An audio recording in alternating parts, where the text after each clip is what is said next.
So, nandito po kami ngayon sa Tabuan, kung saan dito makakabili ng maraming danggit. Ayan, may iba't ibang klase pong danggit. Sabi nila meron daw danggit labang. Yan. Ayan, nahulog.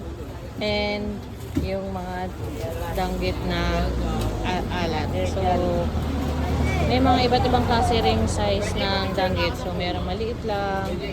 Yan, kung ano gusto mo. Tapos, meron din sila yung mga malalaki. So, meron din tayong pusit. At meron tayong Dried fish. dried fish. Tapos, dried fish. Pero, yung... Madaming klase ito, guys. Ano?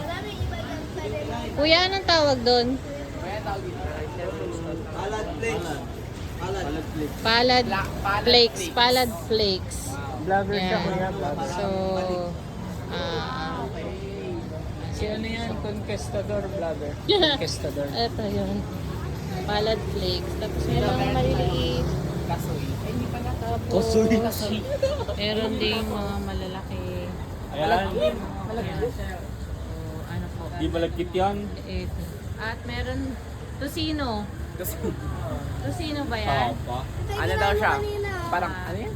Istapa. Tapa na fish. Fish tapa. Wala naman siya masyadong amoy. Iba ding klase ng Parang ng dried squid. So, mas maliliit compared dun sa isa na malalaki. Ito ano? Meron din silang Buti din Pilipinasa. lilis. Tapos ito yung isang klase din ng puset.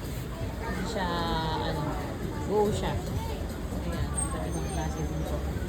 So, dito kami bumibili palagi kapag ako napapadaan kami ng Cebu. So, dito talaga sa tindahan na to.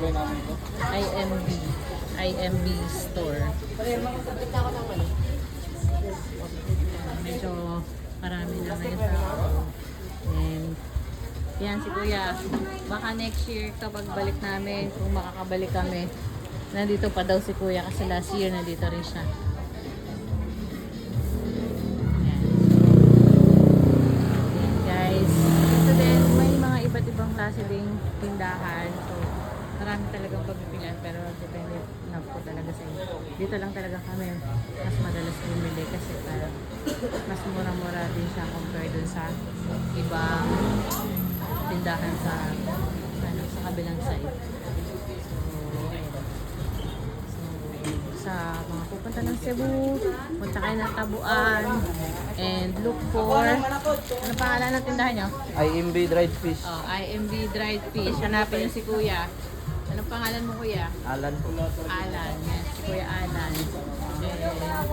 Ayun lang po. Si Madam ay nakapamilya. Since mamaya-maya yung flight namin. Kaya ngayon na kami nakadaan dito sa Tabuan. Puffer fish. Sa mga pupunta. Visit IMB. Dried fish and others.